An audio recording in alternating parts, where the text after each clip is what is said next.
Hello, friends. My name is Stair. I am not your friendly neighborhood space nerd. Your friendly neighborhood space nerd is out of town, but I have overtaken his lair. Kokomo is here. She's missing her papa, so she's very lovey right now. And let me bring in the man himself, the space nerd, Rab. Should be live now. Oh, hang on. No, you should be good. Well, hello. There he is. Oop. Sorry, I'm pulling down music a little bit. I think it's a bit loud. All good. It's all good. We've adjusted the typical setup a little bit. Let me go ahead and get to the double faces here. I'll get to undo that later. Well, that's fine. I'll fix it. But I love that we set up a duplicate so you didn't have to mess with mine, and I think I pressed the button. Yeah, you couldn't resist hitting the button on the a beanstalk on the stream deck. It's all good. Anyways, welcome everybody to a very different state of space. As we said, I'm Stairbender. Rab is also here instead of here, and I've never hosted this, so do I just go into it? Well, of course, I'm Rab, your friendly neighborhood space nerd, and Stairbender is going to be our host-ish for the evening, and he is your friendly neighborhood tech nerd. So, yeah, he has taken over my studio. He even brought a snazzy keyboard, and the best part of this for me is I get to see Kokomo. So he I took can all see the she's keyboards there. with him. So I did. I took the only working keyboard in the house with me because I needed it here. But yeah, take it away, man. You got the rundown. So, first things first, we're going to talk about some upcoming launches. The first one is, actually, both of these are going to happen this Friday, March 18th. First one is from the Russians and Roscosmos. It's a Soyuz, I can tell you that much, and that's pretty much all that I know. All right, so thank you for that, Stair. Yeah, so on Friday, March 18th at 10:55 a.m. Central Time, if you would like to watch the Russians fly into space. It is a crewed mission. It is the only reason I am even mentioning it is because it is a crewed mission to the ISS with 3 cosmonauts. It is MS-21 that is flying up on Friday, and then it is going to undock fairly quickly after that. I think it undocks on Friday or no, I'm sorry, on Saturday or Sunday it's undocking. And we'll talk about why that's important, why I wanted to even mention this launch. When we get in the news section, we'll talk about some stuff with the International Space Station. And we'll what did you push? I had a thought and I was like, oh yeah, I'll just anyway, just keep going. I'm sorry. You went to the one that you set up. It's all good. Yeah, I was gonna try and just fade it, but I hit transition and that's a stinger by default. So this is going swimmingly. Welcome, Darzog. Hey, Darzog, welcome to Backwards Night, or the backwards edition of State of Space. As you can see, Stair has taken over my studio because I am out of town on business, but I didn't want to skip another State of Space, so Stair was awesome enough to drive all the way to my house to run the show from there. So, but yeah, that's the first launch. Sorry, I fixed the other State of Space, I think so. Okay. I hope I did. I'm not sure at this point. Yes.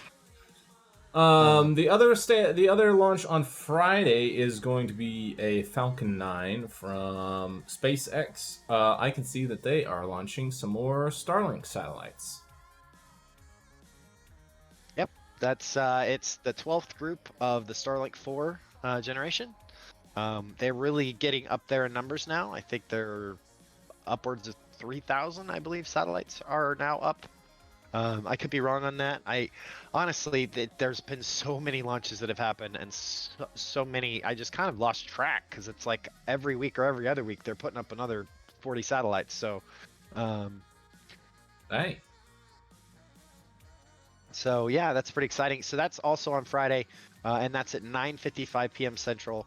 And there is a possibility, perhaps, that might be a live stream right here on this channel. Because it's actually a night that I could stream a freaking launch. So stay tuned on that. Stay tuned to the Discord, and I will let all the fans know if we are gonna do that, which is gonna be cool. So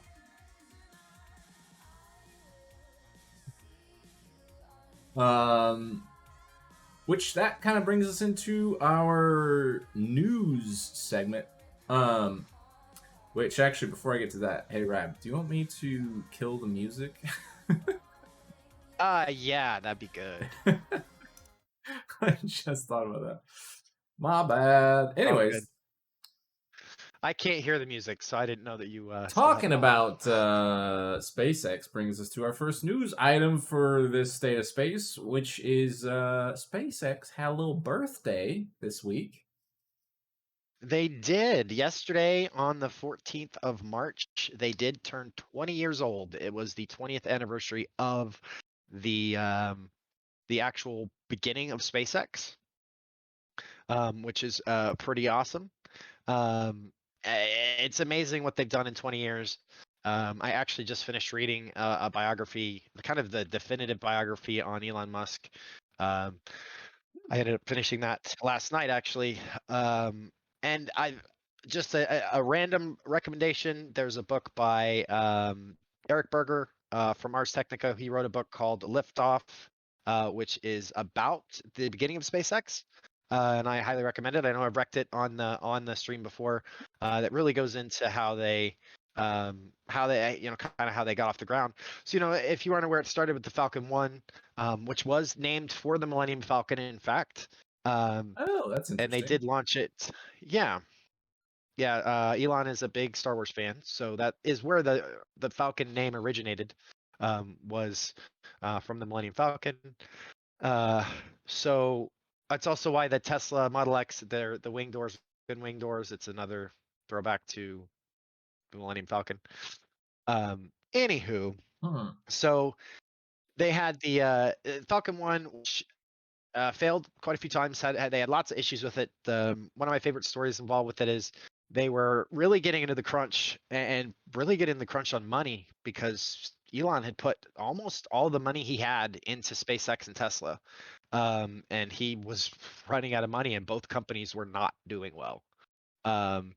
So to save time and money, instead of barging the Falcon 1, or I guess one of the test Falcon 1s, I think the one that finally flew, instead of barging it all the way to where they flew out of, which was, oh gosh, Kwajalein Atoll, which is in the Pacific.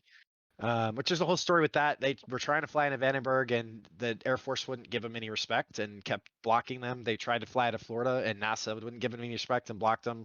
And all the other big space companies threw fits about this up and coming rocket company launching right next to their pads, and if they blow up, they could damage, us and cause national security concerns. And Yeah. so anyway, they talked to the army, who had a test range out at Kwajalein Atoll, and the army was like, "Hey, come on, we like money, bring it." uh, so instead of barging this rocket, they put it on a C-5 transport from the Air Force, and they didn't take into account that pressurization changes happen when you go up and down in an airplane. And the rocket body was sealed, and it actually crumpled like a soda can. in the inside of the as they descended into. So they actually had the pilot stop and go back up, and holding the pattern while they opened some relief valves to stop the damage. And then there was, I think they used Elon's private plane to grab parts to make the repair. Anyway, they were on their last dime, kind of on the last little bit of money they had, and they were successful. And with the success of that Falcon 1 launch, they were able to secure a development contract from NASA, which it wasn't just that. They'd already kind of showed what the Falcon, at that time, the Falcon 5 was going to be, and had talked about what the Dragon was going to be. But with that launch, it gave NASA enough, I guess, it gave them enough cred with NASA. It gave NASA enough of a reason to not get totally blown out of the water in public opinion, to give SpaceX enough money to develop the Falcon 9 and the Dragon, for the commercial. At the time, it was called the commercial. It was COTS. It was basically the first iteration of commercial cargo up to the ISS, and from that bore the Falcon 9, which bore the Falcon 9 Block 5, which bore the Falcon 9 Heavy, which bore, or just Falcon Heavy, which bore the Dragon and Dragon 2 and Crew Dragon, and ultimately Starship and reusable rocketry for the first time in human history, and just all the amazing and incredible things that SpaceX has done. So yeah, happy birthday to SpaceX and to all the people that have worked for the company and the people that support them, including the FAA and NASA and other private companies. So pretty awesome. Yeah, I can't believe it's been 20 years. Yeah, that's To be crazy. honest. Are you hooked? Hold still. Sorry, cat problems. Well, yeah, I deal with it. Believe me, I know. You're hooked really so that good. kind of brings us maybe to the next topic here, yeah, which is something that has never had a problem with money. never. The space launch system are one of our favorite boondoggles we like to talk about. But to kind of take that down a notch in a way, like we've beat that dead horse down to glue at this point. Yeah. Yes, it costs too much money. So we're just going to call it Artemis 1 from this point on, because on March 17th, which is this Thursday at 5 p.m., we're going to have a rollout of Artemis 1. And at that point, it stops being SLS and really becomes a spacecraft. It is Artemis 1. It is fully, as far as we know, fully functional. It has an Orion capsule on it and everything.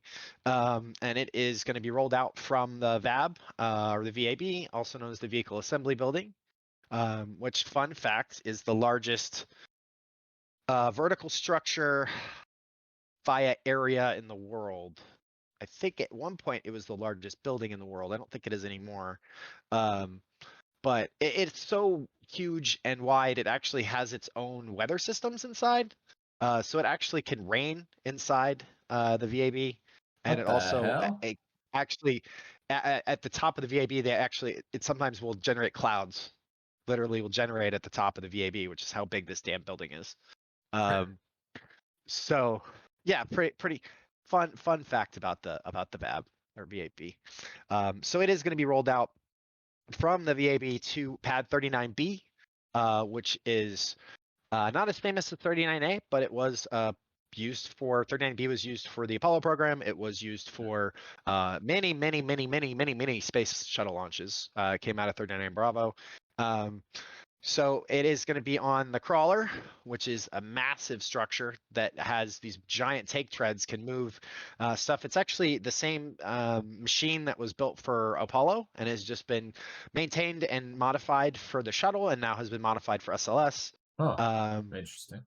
And yeah, it is going to take them 11 hours to move from the VAB to 39B, because it has a max speed of 0.8 miles per hour. So they're gonna go like 9/10 of a mile or something. yeah, an hour.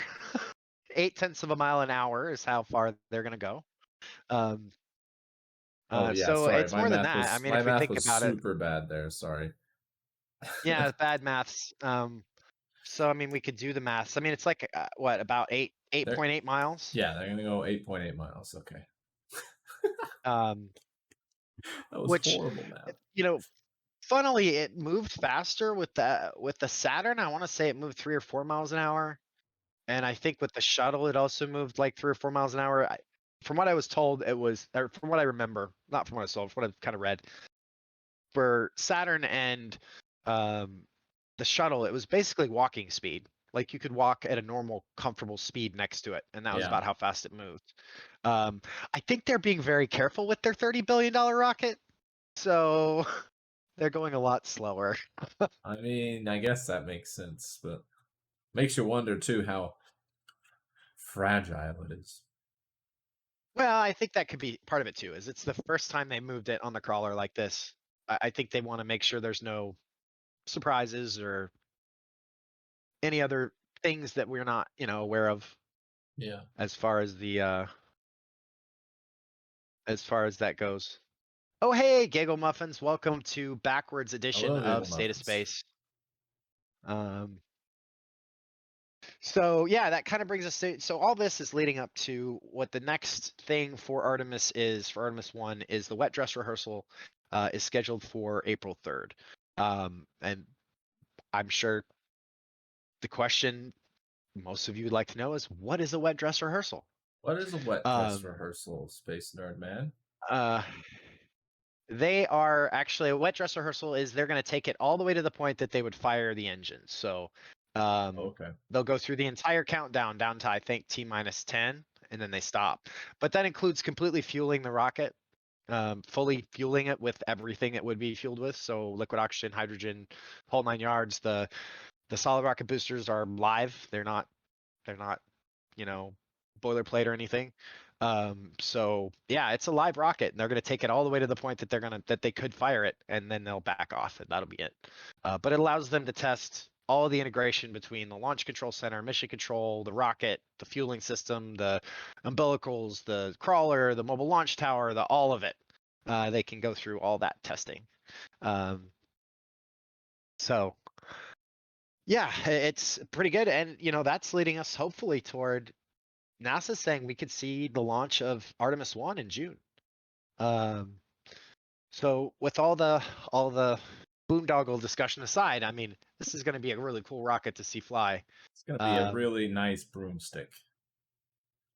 yes, thank you, Stair. It is going to be a beautiful broomstick. Um, for those of you that don't know, if you didn't catch any of this news, the director of Roscosmos, which is the Russian space agency, said they weren't going to sell us any more rocket engines, which is, you can go back to last week's stream if you really want to know how stupid that is. But he basically said that let us ride our broomsticks into space. And um, SpaceX launched a Falcon 9 like 2 days later, and everybody was just talking about, ooh, look at that broomstick. And actually, when it launched, the announcer from SpaceX said, another American broomstick heads to space, or something like that, which is hilarious. Um, Will they put a crew in it? No, they will not put the crew in Artemis 1. It is not ever destined to have a crew. It is going to be an unmanned test launch. So it'll launch with a fully automated Orion, which the Orion can just like the Dragon can perform uh, to a point automated, so it can get itself back down. So I mean, basically, it's a full-up flight test before we put people in it, which would be Artemis 2, um, which we Kind of probably like won't the. see till 2023. It's not that. I mean, that's next year. That's not that far off, though. Yeah, But I mean, that's it no could be longer. It different depends. than the Crew Dragon. The Crew Dragon had a couple of test launches before they put Mhm. people in it. So Yeah, well, they had DM1, which had no people. It went all the way to the ISS and docked autonomously with no people in it. And then it came back safely. Boeing was supposed to have one. They're going to end up having two because the first one didn't go so well. Um, which maybe we'll see that this year. I doubt it, question mark. but I could be wrong. I'm trying to be optimistic that maybe Boeing will figure it out. But it's really not in Boeing's hands at this point. Honestly, it's in the flow to and from the space station is so controlled and so tight Oh on the yeah. scheduling that there's just not a docking port for it to go to. So we gotta wait for that. We gotta wait for that. Um, Sorry, so Catherine. yeah, so that's kind of SLS. And speaking of the ISS, that kind of brings us to some ISS news up at Yeah. the International Space Station. Um, so today there was an EVA or a spacewalk. EVA stands for extravehicular activity, which is anything in a spacesuit, basically.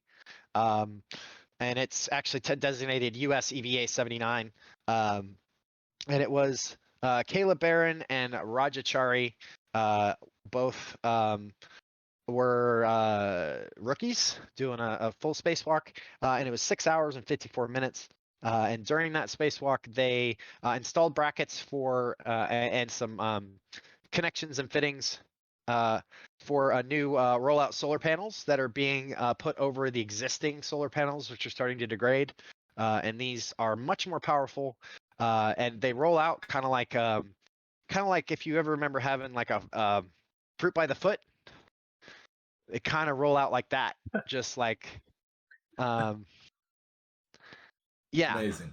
So Or one of those like they're snap very down covers for your truck bed. yeah, like a tawny cover. Yeah. Yeah, kind of like that. It's pretty good. It's pretty cool. You know, and they designed them specifically to fit in the trunk of the Crew Dragon or the Cargo Dragon, either one, um, which is pretty neat.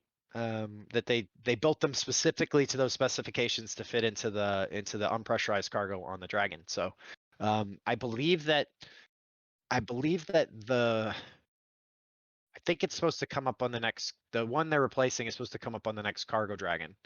But the brackets and stuff that they just installed came up on the Cygnus that went up a few months ago. Okay. Um, but yeah, it was almost a 7-hour spacewalk. It's a long time to be just floating around in space. A real fucking long time. Um, I mean, well, Giggles just asked, is 6 hours considered a short or long amount of time to be out in space on the spacewalk? I would say it's about in the middle. Some of the spacewalks for Hubble were like 9 to 10 hours. Um, it just depends. They generally now don't go over about 8, because they've learned a lot, you know, over the years as they do these. Being in a spacesuit, you'd think would be it's about the biggest. I mean, you're weightless, right? You're just floating around in Yeah. space. It can't be that hard. Um, well, you got to remember the way a spacesuit works. So it's pressurized to 1 atmosphere. I think it's actually less. I think it might like be 0.8 because I know they have to pre-breathe and they have to do some stuff so they don't get the bends. Um, but they're at lower than Earth atmosphere, but enough for them to breathe. But that pressure is all pushing out against the suit, so Yeah. they have to fight that to move their arms, their legs, to move their fingers. They have to, I never thought about that. Yeah. you know, they have to fight all of that pressure. So it's very strenuous. Um, I know I've read more than a couple of astronaut biographies talking about it, that it's like they have to do hand exercises before they go up, to get their hands strong enough so that they can grip the tools. And then tools just in general are a mess. Like if you've ever watched one of these, and I do highly recommend if you can find uh, any of the videos on YouTube or watch a live one, they usually have a chest camera and they'll sometimes show that of the tools all tethered to themselves, and it looks like a Just bowl of spaghetti dangling around. uh, on their chest, and they have to like keep that tangle free. And so it's actually really interesting to listen to Mission Control as they're doing this, because you know they're basically talking them through the whole thing, and the astronauts are talking back. Okay, I'm using clip 4 to connect, you know, this wrench to my body. I'm using clip 5 to hold this. I'm using clip 6 for this, and then every like half hour ago or so, they have to do a glove check and actually have to hold them out in front of the cameras that they have and check, and they have to be checked for tear and wear. Dang. Because there's been instances of the outer glove actually being like eroded away, and there was only the inner layer that was keeping them from space. Um, Damn. which I don't want to get too much. I mean, we could talk about spacewalks all day if you want. It's one of my favorite things about space. Um, Well, There's been all kinds of issues that have happened, but go ahead. I was gonna say, let's not. But while we're talking about the ISS,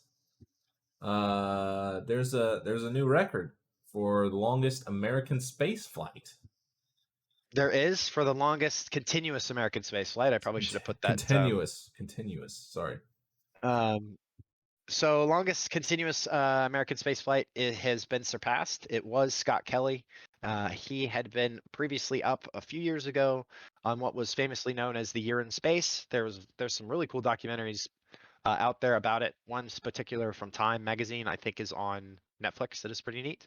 Um, that it was Scott Kelly. It's actually the twins experiment because his twin, Mark Kelly, is Oh also an yeah. astronaut. And so Mark Kelly stayed on the ground. Scott Kelly went into space for a year, well, 340 days. Um, and they did all the same tests on them from space and on the ground at the same time. And because they're twins, then they could look at the comparison of the changes in their bodies over that year. And there's all kinds of really cool DNA things they figured out about telomeres, and you could get really geeky into biology right now if you wanted. I don't understand it all that well, so if you're interested, you can Google telomere, and it will. We learned some amazing things about human aging, really, which is kind of neat. Um, so yes, but currently Mark Vande has been up on the station, and when he goes home this upcoming week, he will have been in space for 355 days, surpassing Kelly's 340 by, of course, by 15 days. That we are not the record holder for longest space flight. The Russians still hold that. I think it's at like 700 days or something. Jeez Um, Louise. I could be wrong on that. I know they had somebody up there for a good long time. So um, yeah, so but still that's great for us that we're continuing to do that. And then speaking of Mark Van de Hei, there was some consternation in the media and some concern There's always about consternation in the media. yeah, I mean that's true. But in this case, um it had to do with our current relationship with Roscosmos is not great. That the leader of Roscosmos, the director of Roscosmos, keeps saying crazy things. Like he actually made a couple of threats about not our astronauts not coming home, or which Oh turns yeah. out that there was a big press conference on Monday, or I guess that'd be yesterday, with a lot of the human spaceflight people from NASA, including the director of the ISS. I think his name is Mondolano. I've never been able to say his last name. Um, but and all along through all this, Roscosmos has been spouting off with nonsense. NASA has been saying nothing to see here, everything's fine.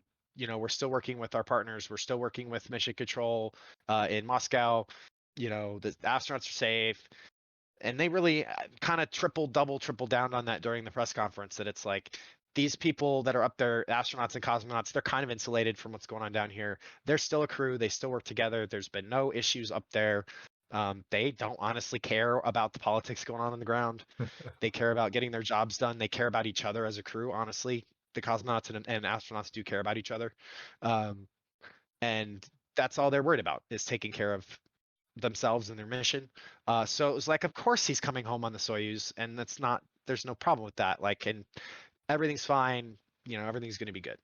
Um, so there's lots of speculation in the media, especially last week, about us possibly the relationship with them getting so bad that we would have to abandon the station, or would be closing hatches, or trying to figure out how to control the station without the Russians, or vice versa. And Yeah. I said this last week. I said I really thought that was such an outside chance that would ever happen. Um, and I agree that that's just not something that's going to happen. You know, we when it comes to up there, they don't care about what our politics are down here. Yeah.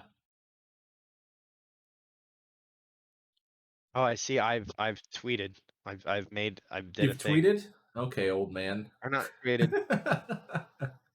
Sorry, I put I forgot that this is your account, not mine it for is a it is in second. fact Okay, so I was way off. So, um, it is Valery Polyankov, and this was in 1994. He was up for 437 days. There's still Um, a lot of time. so it's still very, very much a lot of time. Um, so, yeah, I don't want to beat that to death again about all the problems with what's been going on with Russians and us and All rocket right. engines and ISS and all that. Again, if you're really interested in that, check out. You can go into the VODs on the channel and look at last week's stream. We really got into depth about that and talked about the relationships between Russian companies and Ukrainian companies in America and NASA and Roscosmos and ISS and rocket engines and Yeah. yeah, you can check that out. Giggles, you said, I got to think that astronauts are scientists first, probably not taking sides over politics. And yeah, you're absolutely right. And they all train together before they go up. Mm. And I know I said this last week that we have astronauts in Russia right now training, and we have Russian cosmonauts here in the United States training right now and have forever. Yeah. So it's, I think there's a lot of politics and bluster that happens. Um, and the director of Roscosmos is batshit crazy as it is. So um, he doesn't need a whole lot to spark him off, and he's basically one of Putin's puppets. So we'll just leave that alone. So yeah, that's kind of the state of what's going on at ISS. Things are looking good. They've got that crew swap coming up with Mark Vande Hei is going to come home with two of the cosmonauts. And then kind of going up next to the ISS, which is exciting. And I probably won't talk about it more. I'll talk about it a lot next week because we'll be getting close to the launch. But on March 30th, we are going to have the first Axiom launch up to the ISS. It's the first Oh, fully cool. commercial mission up to the ISS. Um, it does not include any NASA astronauts or cosmonauts. There's a former astronaut, but he's now a professional astronaut who works for Axiom. But they're going to go up and they're taking some rich people to go do rich people things, and I think there's also a scientist, and they're doing a bunch of science too. That it's not just that, but I mean it is kind Yeah. of the beginning of space. Not really the beginning. We've done this before, not on American spacecraft, but the Russians have taken up space tourists up to the ISS before. Mm. Um, Namely Garriott, who worked for, gosh, one of the big video game companies in like the 80s and 90s. Hmm. That I think he developed Ultima Online. Ah. But Ultimate. he ended up being one of the few Americans that were able to pay to go up to the ISS, and he's also a very cool dude. And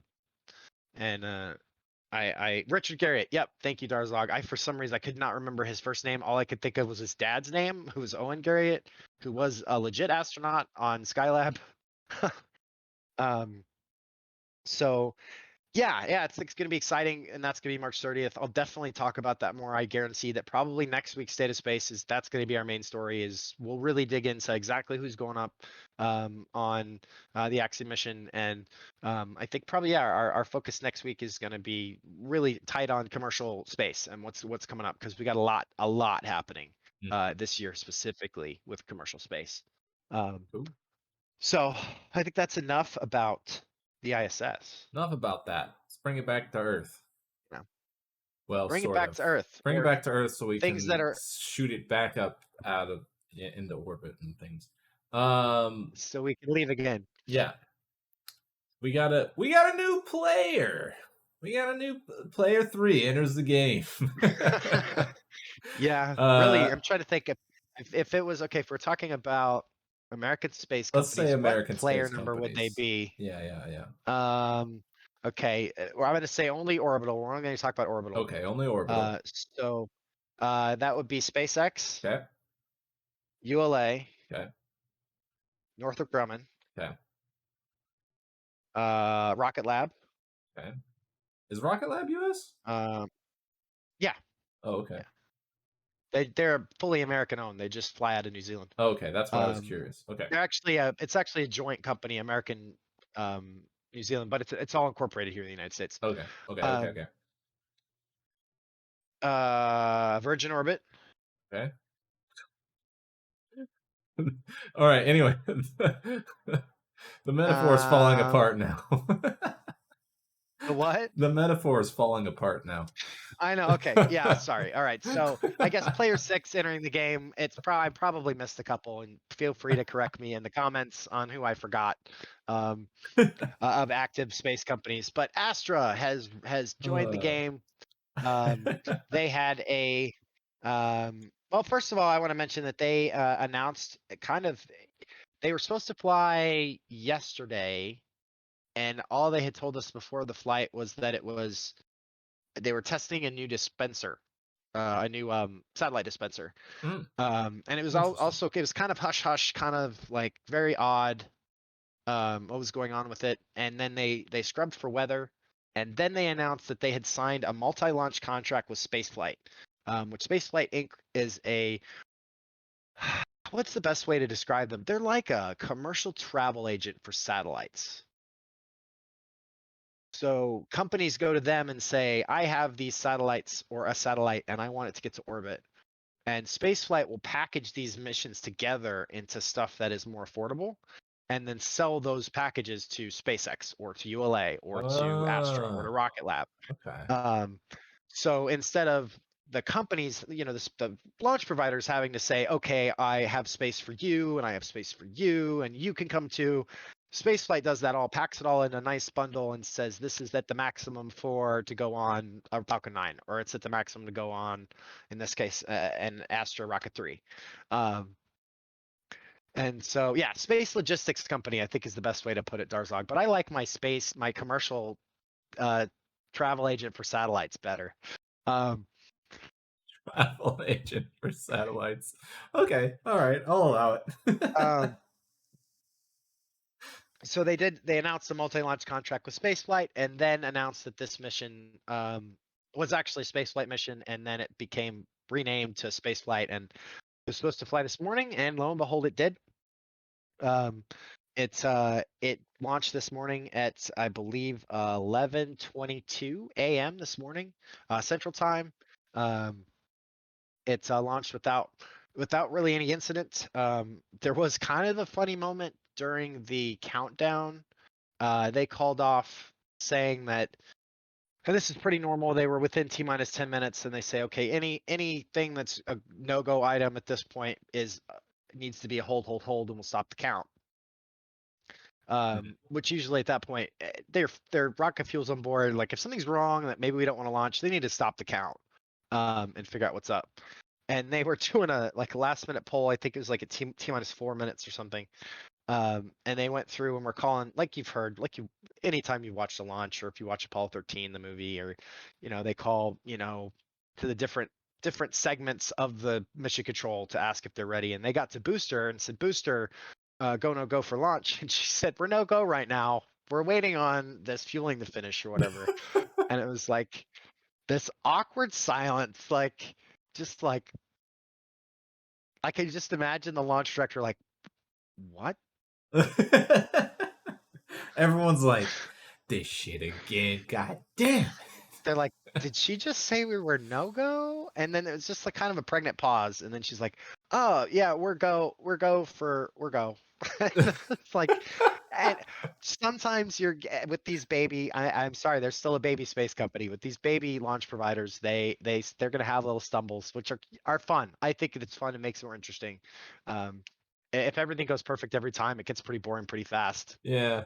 Um, which I mean, even SpaceX has managed to make launching to space and landing on a freaking barge in the middle of the ocean routine. They made it almost boring Yeah. because they True. are flawless every time. So it's nice to see a flaw here and there. So it did launch completely successfully, and then unfortunately there was a little. I don't know if this was a PR issue or if it was a, Mm. a communications problem, or if they legitimately had a problem. Um, and I'm going to talk a little bit about the market, stock market. If you come here, I know Darzog, you're here at most State of Space. We dabble talking in about We that, dabble. That's right. about the SPACs and the space stocks. And I do have to disclose I am a stockholder in Astra. I wish I wasn't, but I am. Um, and yeah, the stock like steadily was That's how creeping I up as the countdown went, feel and about as all we of got them right now. closer, and as it launched, it started to go up some more. And I was like, oh, cool. Like maybe my stock's gonna get back to somewhere in the same universe that I bought it at. Um, and then it was successful, and the stock was looking pretty good. And then they kind of ended the stream and didn't tell everyone whether the satellites had made it to orbit or were being communicated with or anything. And of course, Twitter went all ablaze about did the did the did they get there? What's going on? And you could just watch if you look at the ticker for ASTR, I think they are. Mhm. You can watch the stock just go straight down because it was like, oh, they failed again, and everybody sold out of the stock.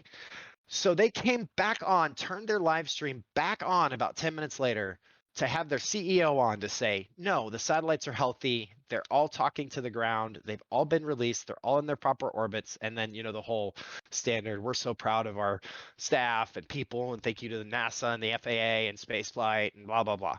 But Mm. the stock never really recovered back to where it was before they goofed that up. So I don't know if it was that they just didn't have contact with the satellites, or Ooh. if that word Yeah. didn't get to the PA team or what, but they'll need to work on that because that stock. I know that I saw from Michael Sheets, who's the space reporter for CNBC. He tweeted out that Astra stock had actually been halted. Trading had been halted by the Nasdaq because it had dropped too far. Oh wow. And it was put on a 5-minute hold or whatever it is that they do to stop a stock from just going in the toilet. I Um, mean, but okay. Well, I mean, there's It took a it stopgap did take a measures that are really it took okay. a really steep drop. I'll admit that. But Yeah, also, like, I'm looking at the actual, value drop. Like, it looks really bad, but if you look at the actual value, it's like 60 cents. yeah. Well, for a stock that's only trading at like 350, that's a lot. I mean, I guess When that's I true. may That's or may true. not have bought it at 8. Oh, Um, that's not good. That's like, yeah, it was painful, painful. So God, yeah. I would like it. All right, I Yeah, see. I Astra. see. So anyway, they had a successful launch, and I did in doing research for this Oh, I to see talk about this Darzog. tonight as our main story. I I was unaware because I know we talked about it a couple weeks ago. This is not their first orbital flight. They had a successful flight 2 launches ago. Um, and I think the reason that maybe it just passed through my consciousness was they didn't actually release the payload. It wasn't meant to be. It Oh, was a test from the Air Force, and it wasn't supposed to be released. It was supposed to come back down with the rocket. So they did get to orbit though. So this was their second orbital flight, but it was their first fully successful. They made money on it flight. yeah. So um, kudos to um, kudos to all the staff and engineers and everybody at Astra for getting it done. Um, and I hope that they continue to be entertaining with their antics, which is great. Um, and it's part of one of the cool things about being able to watch one of these live streams too, which I kind of was able to today, even though it was during work. I was listening along on my AirPods, but they were talking about how many, and this is kind of Astra's claim to fame, is that it's all loaded into shipping containers. They can be taken anywhere and basically launched from any flat spot. Yeah. Um, and they were saying that the rocket itself needs its own dedicated shipping container, and that all the associated equipment is like a handful of others. And they asked more about it, and it was only like 3 or 4. So we're talking like 5 shipping containers, Wow. all that needs to get shipped for them to launch an Rocket 3 from just about any flat spot. That's pretty. Um, Yeah. I figure that's probably pretty easy to move. yeah, so pretty cool. But they do have a permanent launch site in Kodiak, Alaska, which is where this launched from. Oh gosh, it was Oh, so cool. beautiful. Like, it's one of the most beautiful launch sites in the world. I said if I had to rank most beautiful launch sites, it would be Rocket Lab's site in New Zealand, and then closely followed by Kodiak, Alaska, Yeah. and then Cape Canaveral. Um, so, yeah, so that's awesome. And then speaking of Astra, that brings us into Rab's Rec for the week, which actually has to do with Astra, and actually brings us kind of full circle to some stuff we were talking about last week and some of the stuff we were talking about earlier in the stream. They also announced yesterday it was supposed to coincide with the launch, but Hmm. the launch got scrubbed because of weather. But they went ahead and announced it anyway. They were opening a merch shop. The Astra shop is now open. And thank you for dropping that link. That shop is now open. And what is really cool about they don't have much. They only have a t-shirt, a hoodie, and a beanie. Um, which I think Stair and I were talking about this before, that it's a very understated like design, very understated Yeah. logo, but I kind of like that. Like, I'm definitely gonna get a hoodie, especially because for the first 2 weeks of the show of the store being open, all proceeds are going toward relief groups operating in Ukraine. Those groups are the World Central Kitchen, UNICEF, and the International Committee of the Red Cross. Um, so so yeah, for the first 2 weeks, yeah, all proceeds go toward some relief groups in Ukraine, which I think is pretty cool. Not something the Astra needed to do, but is something that they're doing to show some support Some and solidarity support. to the people. So Yeah. Yeah, that's very cool. And I was just thinking about it, and I was like, you know what? I don't like. I was like, I don't really need another jacket. I don't really need another T-shirt. But I could actually probably use another sock hat because the one that I've been using this past winter, at least, things are finally starting to like warm up. I'm sure we're gonna have probably a couple more weeks where it gets cool again, but um, it's like I think I must have gotten this sock hat when I was working at Office Depot, but I'm pretty sure it says Windows 10 on it, which is fine, but I'm not so in love with my operating system that I want to wear it on my head all the time. So I'm thinking I might grab one of these. I might grab one of these sock hats actually. I love that you call it a sock hat and I call it a beanie. It's a sock hat, dude. Well, I mean, even MPI in the chat is calling it a beanie. I mean, I have I think they're interchangeable. I have never heard of that type of hat referred to as a sock hat. You've never. All right, well, maybe it's a my family thing. I was gonna say maybe it's a Midwest thing, but I was like, MPI is here, so there. Thank Okay, you, it MPI. must be a Midwestern thing because MPI has heard of a sock hat.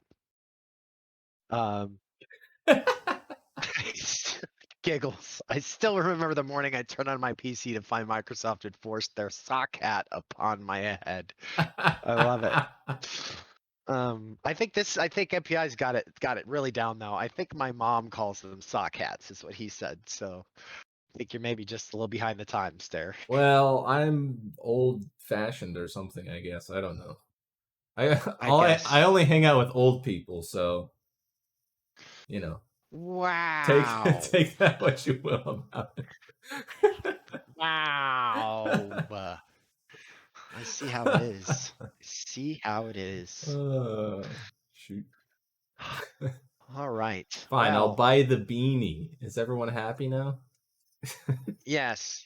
Buy a beanie. I'm gonna buy a zip up hoodie and um. Oh, speaking of merch and hoodie things, I know I mentioned that I bought Polaris stuff, which I did. And said, "Oh, you'll see it on a stream coming soon in the next couple weeks." And then I went to look like, when is the shipping? It's all pre-order stuff. Like, God knows when I'll actually get it. Um, I It's didn't like realize buying I was pre-ordering keyboards. it all, so someday I'll get it. Back in the day, they were called stocking caps. I guess they've evolved into sock hats, but they have been called beanies for like 30 years now. See, I think this is one of those like we're really taking State of Space on a very steep tangent here. Oh, we have tangented far, far away, but it is backwards edition, and you are running the show over there. I'm running this show. I'm the captain now.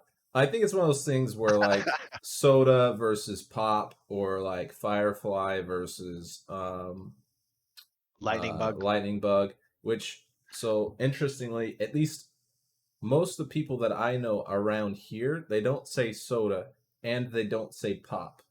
We say Coke. Coke is a catch-all for sodas. And then, then they say, "Oh, well, do you want a Sprite? We got Sprite, we got Mountain Dew, we've got etc., etc." um, Well, it, it's a weird I area always here, ask y'all so if I always ask y'all if y'all want a soda. I've been training myself to say soda because I like soda better. Um, Actually, I think I normally, especially like when you come over, I always just ask you, do you want something to drink? yeah, you do. And then Well, I'll see, ask you what you but want. see, like people be like, "You want something to drink? We got water, we got tea, we got Cokes, we got," but they don't mean Coke. They mean like an assortment of soda. So it's a Southern thing. It is Well, kind of a southern thing. I mean, howdy and by southern, do. that's like Georgia southern. Welcome to uh, somewhere in the Midwest. Somewhere in the Midwest. The South Midwest, Mist West. Anyways, now that we're done So with the Sawcat soda talk, I uh, do just I have to bring it back just a little bit. MPI, you said some people call them toboggans. I thought that was like a sled yeah, that you that's a ride in. sled, MPI. You madman. I don't know if I've ever I'm heard anyone call a hat I'm a gonna sled. Google it. I'm gonna Google it real quick so we can get some confirmation. How you spell toboggan? There we go. Thank you, Google. It's Toboggan right there in hat. the Toboggan hat. Uh, Google says yes. Oh, okay. Although there is an article. I shouldn't say that. It's a blog. It's a blog post. It looks like. Main differences between beanies and toboggan hats. I'm not going to click it because I don't really care that much, but it was just written in 2020, so it's up to date and accurate. I wonder if it has to do with the little ball on top, if that makes it a toboggan. Maybe. What if it has a propeller? Anyways, Okay, we have gone way, way from state of space, which is fine. As long as thank you everybody's enjoying the everybody show, I for don't care. joining us for this week's Backwards State of Space. It's been weird. Um, I don't know I don't know how we close it. In the same way that I don't know how we start this thing, I don't know how we end this thing. So I'm gonna hand it over to you. All right. So yeah, first of all, I want to say huge thank you to Stairbender, my very good friend, for agreeing to drive across town to run my stream for me, so I didn't have to skip another state of space just because I was out here um, on a business trip. And I think the backwards experiment was pretty fun. Um, and Arzak. um, yeah, I think the backward stream was, yeah, I'll agree, it's a little weird, but it was fun. It seems like everybody actually kind of had a good time. So hopefully I won't be on another crazy business trip where we have to do this. But if we do, then then I'm sure we can maybe talk Stair into coming to run it again. But yeah, again, thank you, Stair. I appreciate you. Thank you to everybody for being here. So for the upcoming schedule, are you streaming tomorrow, Stair? Yes, that's the plan. Unless something goes horribly wrong, I'll be streaming tomorrow. So we will definitely have Mr. Stairbender at 7:30 Central tomorrow night. Also, our good friend MPI will be streaming, or usually streams Monday, Tuesday, and Wednesday on his channel from 1 to 5. And then Sunday, he's doing a new Spark Pass thing. I think it's at 7 o'clock on Sundays.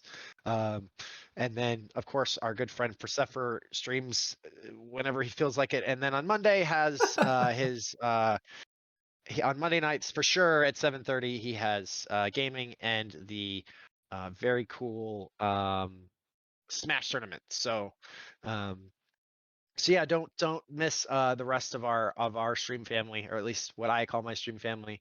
Um, and yeah, it was great to see everybody. I hope everybody takes care of themselves. Take care of your friends, your family, those around you, and yourself particularly.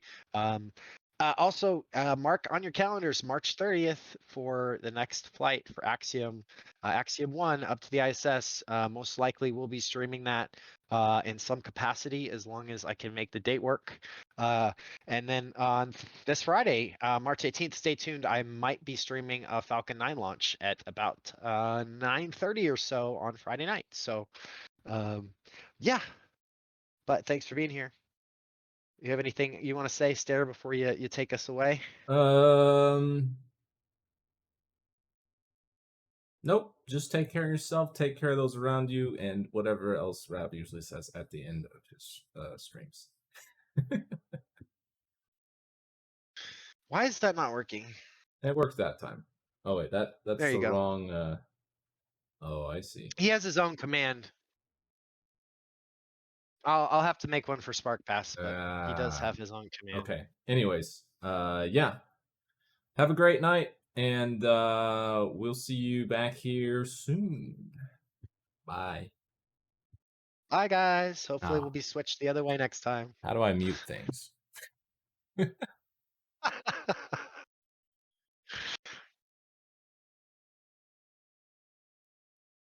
On the stream deck, bottom left row, you can hit things.